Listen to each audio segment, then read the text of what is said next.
जय जगन्नाथ प्रिय दर्शक बंधु आजिर एही वीडियो एक गभीर सत्य प्रकाश करिब।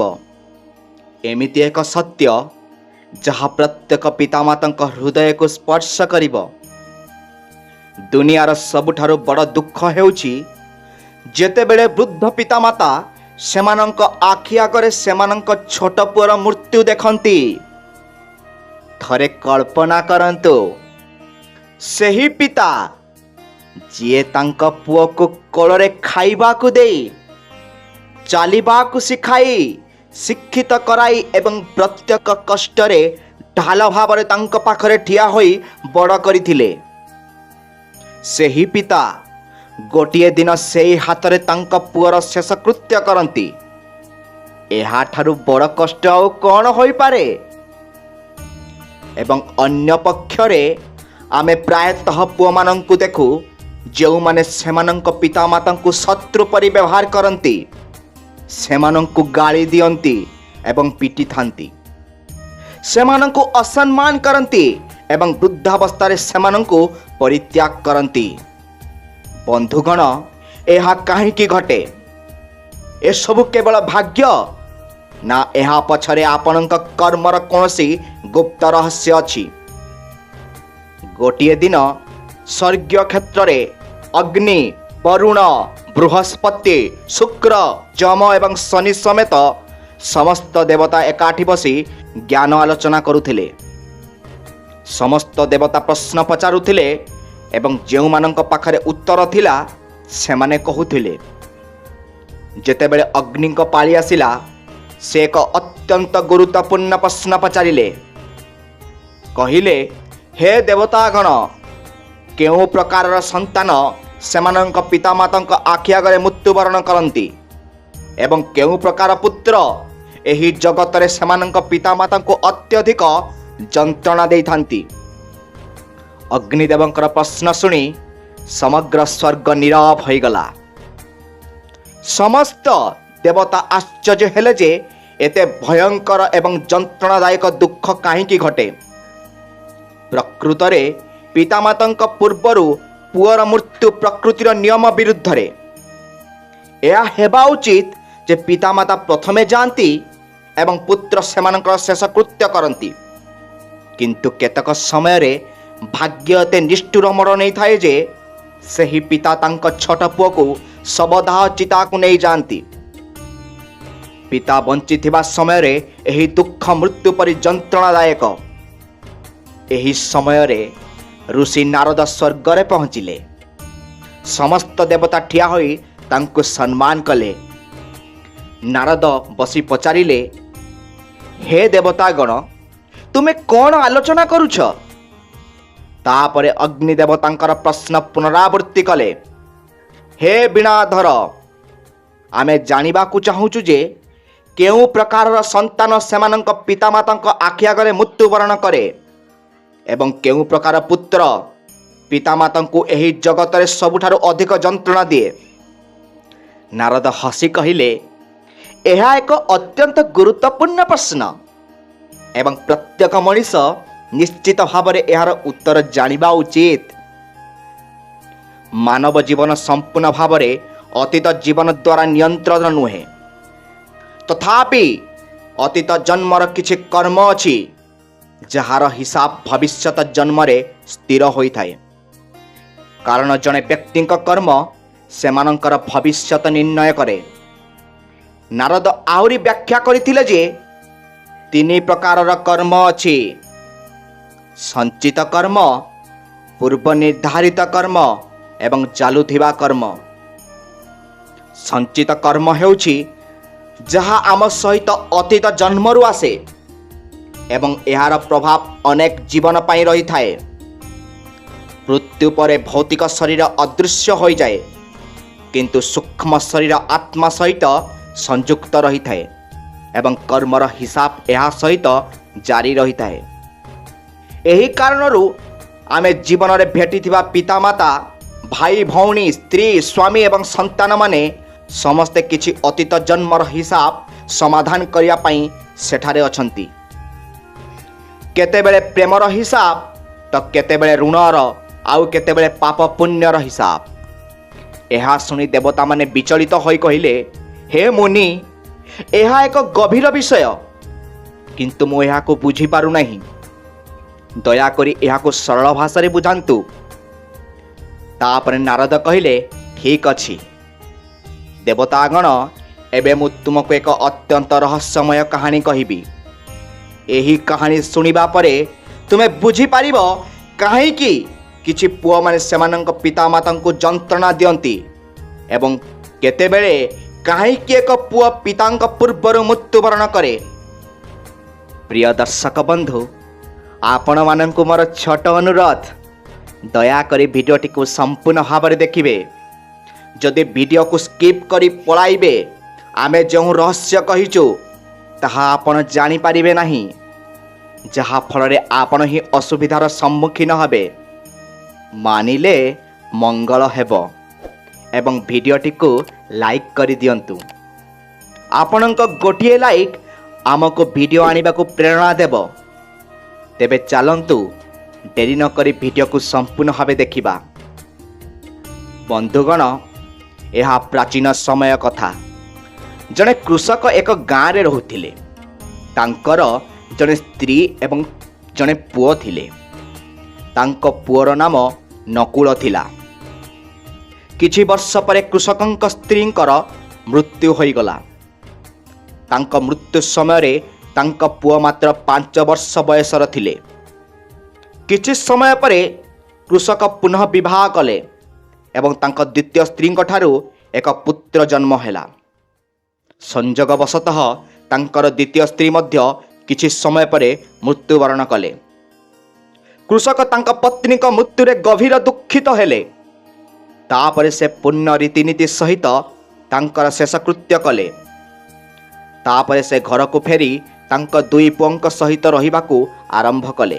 ସମୟ ବିତିଗଲା ଏବଂ ଚାଷୀଙ୍କ ବଡ଼ ପୁଅ ତାଙ୍କ ପ୍ରଥମ ସ୍ତ୍ରୀଙ୍କ ଠାରୁ ଜନ୍ମିତ।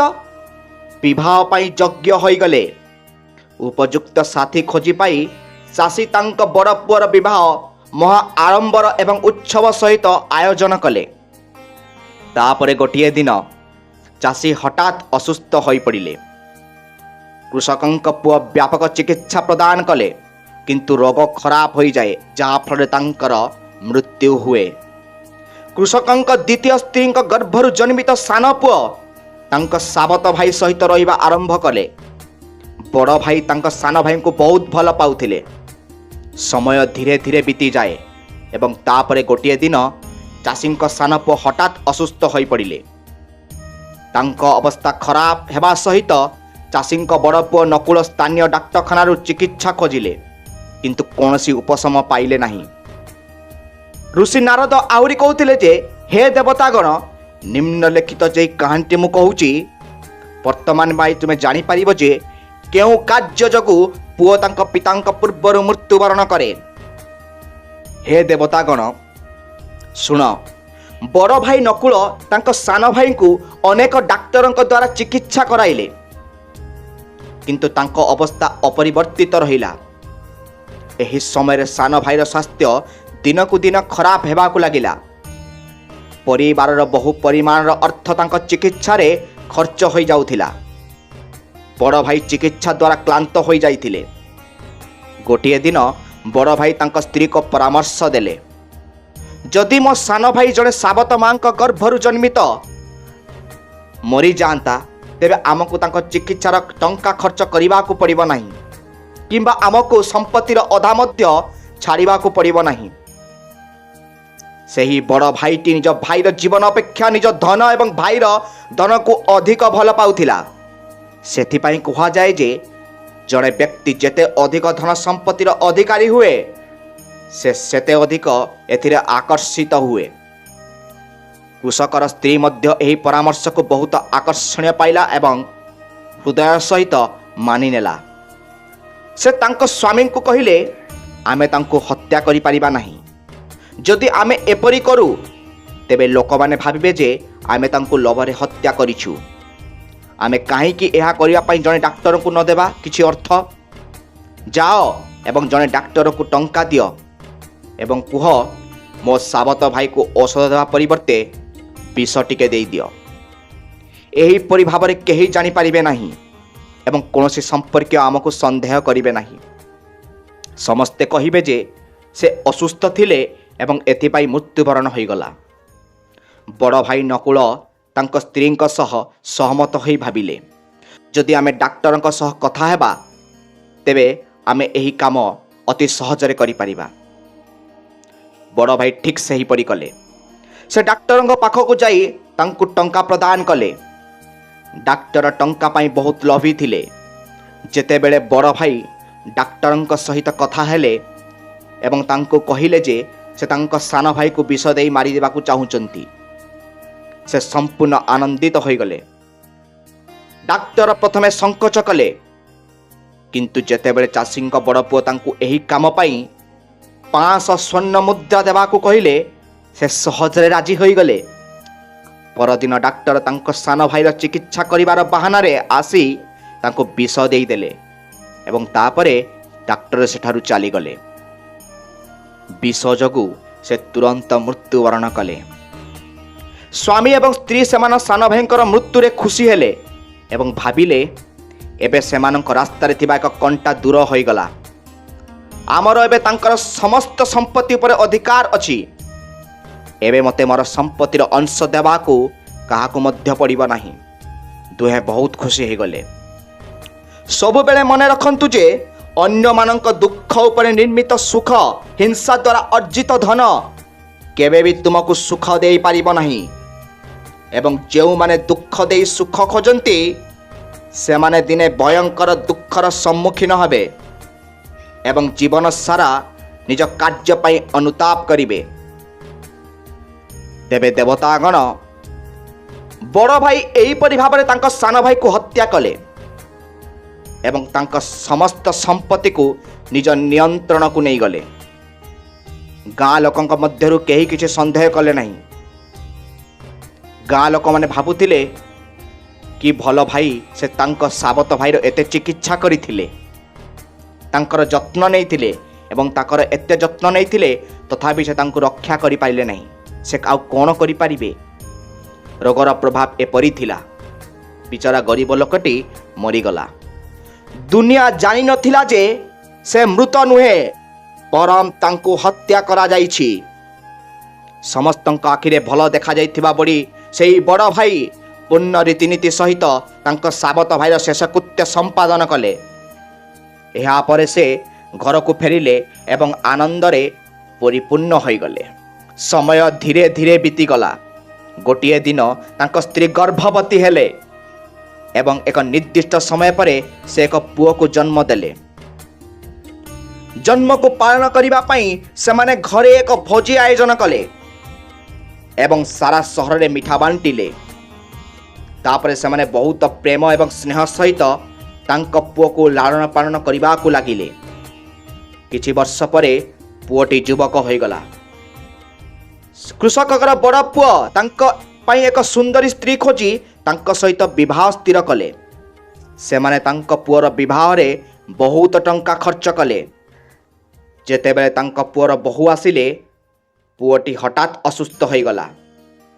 ବାପା ମା ତାଙ୍କ ଚିକିତ୍ସା ପାଇଁ ଅନେକ ଡାକ୍ତର ଏବଂ ହାକିମଙ୍କୁ ଡାକିଲେ। ସେମାନେ ଯେତେ ପାରିବା ଟଙ୍କା ଦେଲେ। କୃଷକଙ୍କର ପୁଅ ଯାହା ପାରିବା ତାହା ଦେଲେ, ଯାହା ତାଙ୍କ ପୁଅ ସୁସ୍ଥ ହେବ। ସେ ତାଙ୍କ ପୁଅର ଚିକିତ୍ସା ପାଇଁ ତାଙ୍କ ସମ୍ପତ୍ତିର ଅଧା ବିକ୍ରି କରିଦେଲେ। କିନ୍ତୁ ସେମାନେ କୁହନ୍ତି, ଜଣେ ବ୍ୟକ୍ତିଙ୍କୁ ଯାହା ଋଣ ଅଛି ତାହା ପରିଶୋଧ କରିବାକୁ ପଡ଼ିବ। ଯେ କେହି କିପରି ପରିଶୋଧ କରିପାରିବେ ତାହା କୌଣସି କଥା ନୁହେଁ। ଭକ୍ତଗଣ, ପୁଅର ସ୍ୱାସ୍ଥ୍ୟ ଦିନକୁ ଦିନ ଖରାପ ହେଉଥିଲା। ପୁଅଟି ତାଙ୍କ ଅସୁସ୍ଥତା ଯୋଗୁଁ ମୃତ୍ୟୁ ମୁଖରେ ପଡ଼ିଲା। ତାଙ୍କ ଶରୀର ଅତ୍ୟନ୍ତ ଦୁର୍ବଳ ହୋଇଯାଇଥିଲା। ଗାଁ ଲୋକମାନେ ତାଙ୍କୁ ଦେଖିବା ପାଇଁ କୃଷକର ପୁଅର ଘରକୁ ଆସୁଥିଲେ। ଏସବୁ ଦେଖି ଦୁଃଖିତ ହୋଇ ଚାଷୀ ପୁଅ ତାଙ୍କ ପୁଅକୁ ଚାହିଁ କହିଲେ, ମୁଁ ଜାଣିନାହିଁ ଯେ ଭଗବାନ ମୋତେ କେଉଁ ପାପ ପାଇଁ ଦଣ୍ଡ ଦେଉଛନ୍ତି। ତାପରେ ହଠାତ୍ ଚାଷୀ ପୁଅ କହିଲା,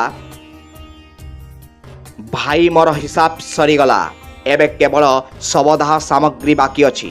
ତୁମେ ଏଥିପାଇଁ ପ୍ରସ୍ତୁତ କରିବା ଉଚିତ। ଏହା ଶୁଣି ତାଙ୍କ ବାପା ଭାବିଲେ, ଏପରି ଲାଗୁଛି ଯେ ପିଲାଟିର ମନ ତାଙ୍କ ରୋଗ ଯୋଗୁଁ ବିଫଳ ହେଉଛି ଦେଖନ୍ତୁ ମୁଁ ତାଙ୍କ ବାପା ଏବଂ ସେ ମୋତେ ଭାଇ ବୋଲି ଡାକୁଛନ୍ତି। ତାପରେ ପୁଅଟି ଉତ୍ତର ଦେଲା, ନା ଭାଇ, ତୁମେ ଏହି ଜନ୍ମରେ ମୋ ବାପା, ମୁଁ ପୂର୍ବ ଜନ୍ମରେ ତୁମର ଭାଇ ଥିଲି। ମନେ ରଖନ୍ତୁ, ଏହି ଗାଁ ଲୋକ ଏଠାରେ ବସିଛନ୍ତି ଏବଂ ତୁମର ସାନ ସାବତ ଭାଇ ଏହିପରି ଖଟିଆରେ ଶୋଇଥିଲା। ସେହି ଭାଇର ଉତ୍ତରାଧିକାରୀ ହେବା ପାଇଁ ତୁମେ ତାଙ୍କୁ ଡାକ୍ତରଙ୍କ ଦ୍ୱାରା ବିଷ ଦେଇ ହତ୍ୟା କରିଥିଲ। ଦେଖନ୍ତୁ, ଆଜି ସେହି ସମାନ ସମ୍ପତ୍ତି ମୋର ଚିକିତ୍ସା ପାଇଁ ବ୍ୟବହାର କରାଯାଉଛି। ମୁଁ ଧୀରେ ଧୀରେ ତୁମ ପାଖରେ ଥିବା ଟଙ୍କାକୁ ମୋର ଚିକିତ୍ସା ପାଇଁ ବ୍ୟବହାର କରୁଛି। ଏହା ଶୁଣି ତାଙ୍କ ବାପା ହଠାତ୍ କାନ୍ଦି ପକାଇଲେ ଏବଂ କହିଲେ ଯେ ମୋ ପରିବାର ନଷ୍ଟ ହୋଇଯାଇଛି।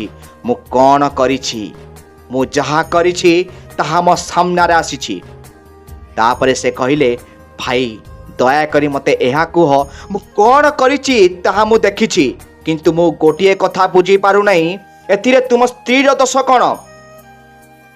ବିବାହ ପରେ ତୁମ ସହିତ ଆସିଥିବା ଗରିବ ମହିଳା ସେ ନିର୍ଦ୍ଦୋଷ। ଏବେ ତାକୁ ଜୀବନ୍ତ ଜାଳି ଦିଆଯିବ। ଭକ୍ତଗଣ, ସେତେବେଳେ ସତୀ ପ୍ରଥା ପ୍ରଚଳିତ ଥିଲା। ଏହି ପ୍ରଥାରେ ସ୍ୱାମୀଙ୍କ ମୃତ୍ୟୁ ପରେ ପତ୍ନୀକୁ ତାଙ୍କ ଜଳନ୍ତା ଚିତାରେ ବସାଇବାକୁ ବାଧ୍ୟ କରାଯାଉଥିଲା। ତାପରେ ପୁଅଟି କହିଲା, ଭାଇ, ମୋ କଥା ଧ୍ୟାନ ଦେଇ ଶୁଣ।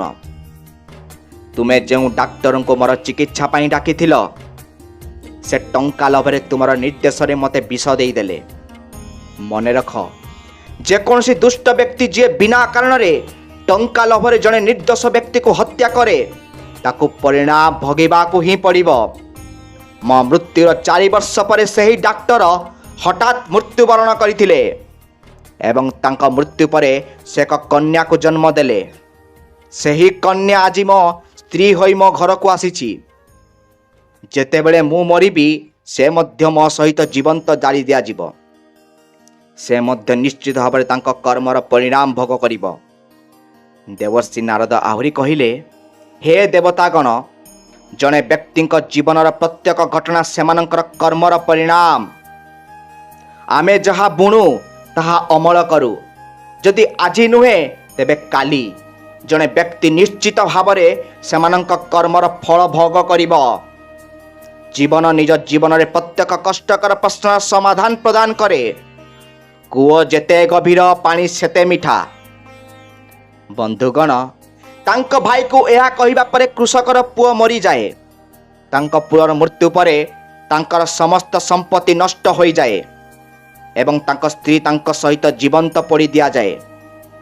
ଏହିପରି ଦୁଷ୍ଟ ବୈଦ୍ୟ ତାଙ୍କ କର୍ମର ପରିଣାମ ପାଏ। ଲୋଭରେ ପ୍ରେରିତ ଡାକ୍ତର ଏକ ନିର୍ଦ୍ଦୋଷ ପୁଅକୁ ବିଷ ଦେଇଦେଲେ। ତାଙ୍କ ମୃତ୍ୟୁ ପରେ ବୈଦ୍ୟ ତାଙ୍କର ପତ୍ନୀ ହୋଇଗଲେ। ସେ ମଧ୍ୟ ମୃତ୍ୟୁର ଭୟଙ୍କର ଯନ୍ତ୍ରଣା ସହ୍ୟ କଲେ। ଭକ୍ତମାନେ, ଦେବର୍ଷି ନାରଦ କୁହନ୍ତି, ହେ ଦେବତାମାନେ, ଏହି ଜଗତରେ 4 ପ୍ରକାର ପୁତ୍ର ଅଛନ୍ତି ଏବଂ ସେମାନଙ୍କୁ ସେମାନଙ୍କ କର୍ମର ମୂଲ୍ୟ ଦେବାକୁ ପଡ଼ିବ। ନାରଦଙ୍କ ଠାରୁ ଏହା ଶୁଣି ସମସ୍ତ ଦେବତା ପଚାରିଲେ, ହେ ଦେବର୍ଷି ନାରଦ, 4 ପ୍ରକାର ପୁତ୍ର କ'ଣ? ଦୟାକରି ଆମକୁ କୁହନ୍ତୁ। ନାରଦ ଉତ୍ତର ଦେଲେ, ହେ ଦେବତାମାନେ, ଶାସ୍ତ୍ର 4 ପ୍ରକାରର ପୁତ୍ର ବିଷୟରେ ବର୍ଣ୍ଣନା କରିଛି।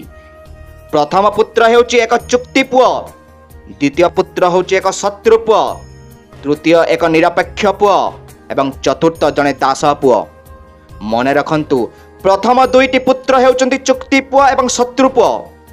ଏହି 2 ପୁଅ ଆପଣଙ୍କ କର୍ମ ଅନୁସାରେ ଆପଣଙ୍କ ଘରେ ଜନ୍ମଗ୍ରହଣ କରନ୍ତି। ଏହି 2 ପୁଅ ସେମାନଙ୍କ ପିତାଙ୍କ ପୂର୍ବରୁ ମୃତ୍ୟୁବରଣ କରନ୍ତି। ଯଦି ଜଣେ ପୁଅ ତାଙ୍କ ପିତାଙ୍କ ପୂର୍ବରୁ ମରିଯାଏ, ତେବେ ବୁଝନ୍ତୁ ଯେ ଆପଣଙ୍କ ଘରେ ଚୁକ୍ତିଭିତ୍ତିକ ଏବଂ ଶତ୍ରୁ ପୁଅ ଜନ୍ମ ହୋଇଛନ୍ତି। ଧାର୍ମିକ ବିଶ୍ୱାସ ଅନୁସାରେ ଯଦି ଆପଣ ଆପଣଙ୍କ ପୂର୍ବ ଜନ୍ମରେ କାହାକୁ ନିର୍ଯାତନା ଦେଇଛନ୍ତି କିମ୍ବା ତାଙ୍କୁ କଠିନ ଯନ୍ତ୍ରଣା ଦେଇଛନ୍ତି, ତେବେ ମନେ ରଖନ୍ତୁ ଯେ ସେହି ବ୍ୟକ୍ତି ଆପଣଙ୍କ ଉପରେ ପ୍ରତିଶୋଧ ନେବାକୁ ଚାହାନ୍ତି, କିନ୍ତୁ କୌଣସି କାରଣରୁ ସେମାନେ ଦୁର୍ବଳ ଥିବାରୁ ଏହା କରିପାରିନଥିଲେ। ଏବଂ ଯଦି ସେମାନେ ଏହିପରି ଯନ୍ତ୍ରଣାରେ ମରିଯାଆନ୍ତି, ତେବେ ନିଶ୍ଚିତ ରୁହନ୍ତୁ ଯେ ସେହି ବ୍ୟକ୍ତି ଏହି ଜୀବନରେ ଆପଣଙ୍କ ପୁଅ ଭାବରେ ଫେରି ଆସିବେ ଏବଂ ତାପରେ ସେମାନେ ନିଶ୍ଚିତ ଭାବରେ ସେମାନଙ୍କ ପ୍ରତିଶୋଧ ନେବେ। ଆପଣଙ୍କୁ ଆପଣଙ୍କ ଆଖି ଆଗରେ ମୃତ୍ୟୁବରଣ କରିବାକୁ ପଡ଼ିବ। ଜଣେ ପିତା ତାଙ୍କ ଆଖି ଆଗରେ ତାଙ୍କ ପୁଅର ମୃତ୍ୟୁ ଦେଖିବା ଅପେକ୍ଷା ଆଉ କ'ଣ ବଡ଼ ଦୁଃଖ ଅନୁଭବ କରିପାରିବେ? ମନେ ରଖନ୍ତୁ, ଯଦି ଆପଣଙ୍କ ପୁଅ ଆପଣଙ୍କ ମୃତ୍ୟୁ ଭଳି କଷ୍ଟ ଦେଉଛି, ତେବେ ବୁଝନ୍ତୁ ଯେ ସେ ଆପଣଙ୍କ ପୂର୍ବଜନ୍ମର ଶତ୍ରୁ କିମ୍ବା ଆପଣ ଥରେ ମୃତ୍ୟୁ ଭଳି କଷ୍ଟ ଦେଇଥିବା ବ୍ୟକ୍ତି ହୋଇପାରେ। ଏପରି ପିଲା ଆପଣଙ୍କ ଜୀବନକୁ ସମସ୍ତ ପ୍ରକାରର ଦୁଃଖରେ ପରିପୂର୍ଣ୍ଣ କରିଦିଏ। ସେମାନେ ଆପଣଙ୍କ ଜୀବନକୁ ନର୍କ କରିଦେଇ ପାରନ୍ତି। ଏପରି ପିଲାମାନେ ଆପଣଙ୍କୁ ମାରୁଛନ୍ତି, ଆପଣଙ୍କୁ ହଇରାଣ କରୁଛନ୍ତି ଏବଂ ଆପଣଙ୍କ ବଂଶକୁ ନଷ୍ଟ କରୁଛନ୍ତି। ଏବଂ ଗୋଟିଏ ଦିନ ସେମାନେ ଆପଣଙ୍କୁ ଭିକ୍ଷା ମାଗିବାକୁ ବାଧ୍ୟ କରାଇ ଦେବେ। ଆହୁରି ଦେବର୍ଷି ନାରଦ କୁହନ୍ତି, ହେ ଦେବଗଣ, ମହାଭାରତ ଯୁଦ୍ଧ ସମୟରେ ଭଗବାନ କୃଷ୍ଣ ଅର୍ଜୁନଙ୍କୁ ଗୀତାର ଜ୍ଞାନ ପ୍ରଦାନ କରି କହିଥିଲେ, ହେ ପାର୍ଥ, ଏହି ନଶ୍ୱର ଜଗତର ସମସ୍ତ ସମ୍ପର୍କ ଜଣେ ବ୍ୟକ୍ତିଙ୍କୁ ସେମାନଙ୍କର ପୂର୍ବ କର୍ମ ଅନୁସାରେ ପ୍ରଦାନ କରାଯାଇଛି। ଏହି ମହାଭାରତ ଯୁଦ୍ଧରେ ତୁମେ ତୁମ ସମ୍ମୁଖରେ ଦେଖୁଥିବା ସମସ୍ତ ସମ୍ପର୍କୀୟ ତୁମର ଏବଂ ସେମାନଙ୍କ ପିତାଙ୍କ ହିସାବରେ ପ୍ରତିଫଳନ। ହେ ଅର୍ଜୁନ, ତୁମର ପୂର୍ବ ଜନ୍ମରେ ତୁମେ ଧର୍ମର ପୁତ୍ର ନର ଥିଲ ଏବଂ ମୁଁ ତୁମର ବଡ଼ ଭାଇ ନାରାୟଣ ଥିଲି, ଯାହାକୁ ତୁମେ ତୁମର ଯୁଦ୍ଧ ଶକ୍ତି ଦ୍ୱାରା ପରାସ୍ତ କରିଥିଲ। ସେହି ସମୟରେ ତୁମର ଭାଇ ତୁମର ପ୍ରତିଶୋଧ ନେବାକୁ ପ୍ରତିଜ୍ଞା କରିଥିଲା। ସେହି ଭାଇ ଆଜି ତୁମ ସମ୍ମୁଖରେ ଦୁର୍ଯ୍ୟୋଧନ ଭାବରେ ଠିଆ ହୋଇଛି, ତାର ପରାଜୟର ପ୍ରତିଶୋଧ ନେବାକୁ। ତାପରେ ଭଗବାନ କୃଷ୍ଣ କୁହନ୍ତି, ହେ ପାର୍ଥ, ଜଣେ ବ୍ୟକ୍ତିଙ୍କୁ ତାର କର୍ମର ପରିଣାମ ଭୋଗ କରିବାକୁ ପଡ଼ିଥାଏ। ଯିଏ କାହାକୁ ଋଣ କରେ, ସେ ତାହାକୁ ଅନେକ ଜୀବନ ଧରି ପ୍ରତିଶୋଧ କରେ। ବନ୍ଧୁଗଣ, ଏହା ପ୍ରଭୁ ଶ୍ରୀକୃଷ୍ଣ ପିତାମହ ଭୀଷ୍ମଙ୍କୁ କହିଥିଲେ। ଏହା ମହାଭାରତର ସମୟର କଥା। ମହାଭାରତର ଭୟଙ୍କର ଯୁଦ୍ଧ ଶେଷ ହୋଇଥିଲା। ପ୍ରଭୁ ଶ୍ରୀକୃଷ୍ଣଙ୍କ ସହିତ ବିଜୟୀ ପାଣ୍ଡବ ଭାଇମାନେ ପିତାମହ ଭୀଷ୍ମଙ୍କ ଆଶୀର୍ବାଦ ନେବାକୁ ଯାଇଥିଲେ। ସେତେବେଳେ ପିତାମହ ଭୀଷ୍ମ ପ୍ରଭୁ ଶ୍ରୀକୃଷ୍ଣଙ୍କୁ ପଚାରିଥିଲେ, ହେ ବାସୁଦେବ, ମୋର କେଉଁ କର୍ମ ଯୋଗୁଁ ମୁଁ ତୀକ୍ଷ୍ଣ ତୀର ନିର୍ମିତ ଶଯ୍ୟାରେ ଅସହାୟ ଭାବରେ କଷ୍ଟ ପାଉଛି? ତାପରେ ଶ୍ରୀକୃଷ୍ଣ ହସି ହସି ପଚାରିଲେ, ହେ ପିତାମହ, ତୁମର ପୂର୍ବଜନ୍ମର କର୍ମ ମନେ ଅଛି କି? ପିତାମହ କହିଲେ, ହେ ବାସୁଦେବ, ମୁଁ ମୋର ପୂର୍ବଜନ୍ମର କର୍ମ ମନେ ରଖିଛି ଏବଂ ଏଥିରେ ମୁଁ କେବେ କାହାର କୌଣସି କ୍ଷତି କରିନାହିଁ। ଭୀଷ୍ମ ପିତାମହଙ୍କ ସହ ସହମତ ହୋଇ ଭଗବାନ କୃଷ୍ଣ କହିଲେ, ହେ ପିତାମହ, ତୁମେ 100 ଜୀବନରେ କୌଣସି ପାପ କରିନାହଁ। ତୁମର 101ତମ ଜୀବନ ପାଇଁ ତୁମେ ଏହି ଦଣ୍ଡ ପାଇଛ। ତୁମର 101ତମ ଜୀବନରେ ତୁମେ ଜଣେ ରାଜା ଥିଲ। ଥରେ ଶିକାର କରିବା ସମୟରେ ତୁମେ କ୍ଳାନ୍ତ ହୋଇ ଜଙ୍ଗଲ ଦେଇ ଯାଉଥିଲ। ତୁମେ ଏକ ଗଛ ତଳେ କିଛି ସମୟ ବିଶ୍ରାମ ନେବାକୁ ବସିଲ। ହଠାତ୍ ଗଛରୁ ଏକ ପୋକ ତୁମ ଉପରେ ପଡ଼ିଗଲା। କ୍ରୋଧରେ ତୁମେ ତୁମର ତୀରକୁ ଏହାକୁ ଉଠାଇ ଫେରାଇ ଦେଲ। ପୋକଟି କଣ୍ଟା ଉପରେ ତାର ପିଠିରେ ବସିଲା ଏବଂ ତୀକ୍ଷ୍ଣ କଣ୍ଟା ଗୁଡ଼ିକ ତାର ପିଠିକୁ ବିଦ୍ଧ କଲା। ପୋକଟି କଣ୍ଟାରୁ ନିଜକୁ ମୁକ୍ତ କରିବାକୁ ପ୍ରାଣପଣେ ଚେଷ୍ଟା କଲା, କିନ୍ତୁ ଯେତେ ଚେଷ୍ଟା କଲା ସେତେ ଅଧିକ ଯନ୍ତ୍ରଣା ପାଇଲା। ପୋକଟି ଅନେକ ଦିନ ପର୍ଯ୍ୟନ୍ତ ଏହି ଅବସ୍ଥାରେ ରହିଲା। ତୁମର ନାମ ତାର କଷ୍ଟରେ ଲିପିବଦ୍ଧ ହୋଇଗଲା, କିନ୍ତୁ ତୁମର ପୁଣ୍ୟ କାର୍ଯ୍ୟ ଏତେ ପ୍ରବଳ ଥିଲା ଯେ ପାପ ଦଣ୍ଡ ପାଉନଥିଲା। ଏହା ଶୁଣି ଭୀଷ୍ମଙ୍କ ପିତାମହ ଭଗବାନ କୃଷ୍ଣଙ୍କୁ ପଚାରିଲେ, ତେବେ ଆଜି କାହିଁକି? ତାଙ୍କ ପିତାମହଙ୍କ ଏହି ପ୍ରଶ୍ନର ଉତ୍ତରରେ ଶ୍ରୀକୃଷ୍ଣ ତାଙ୍କୁ କହିଥିଲେ ଯେ ଯେତେବେଳେ ଦ୍ରୌପଦୀକୁ ଦୁର୍ଯ୍ୟୋଧନ ଦରବାରରେ ବସ୍ତ୍ରହରଣ କରାଯାଉଥିଲା, ସେତେବେଳେ ତୁମେ ତାଙ୍କୁ ରକ୍ଷା କରିପାରିଥିଲ। ଏହା ସତ୍ତ୍ୱେ ତୁମେ ଦୁର୍ଯ୍ୟୋଧନକୁ ରୋକିବା ପାଇଁ କୌଣସି ପ୍ରୟାସ କରିନାହଁ। ସେହି ମୁହୂର୍ତ୍ତରେ ତୁମର ସମସ୍ତ ପୁଣ୍ୟକର୍ମ ନଷ୍ଟ ହୋଇଗଲା ଏବଂ ପୂର୍ବ 101 ଜନ୍ମର ପାପ ଫଳ ପ୍ରାପ୍ତ ହେଲା ଏବଂ ତୁମେ ଆଜି ତାହାର ପରିଣାମ ଭୋଗ କରୁଛ।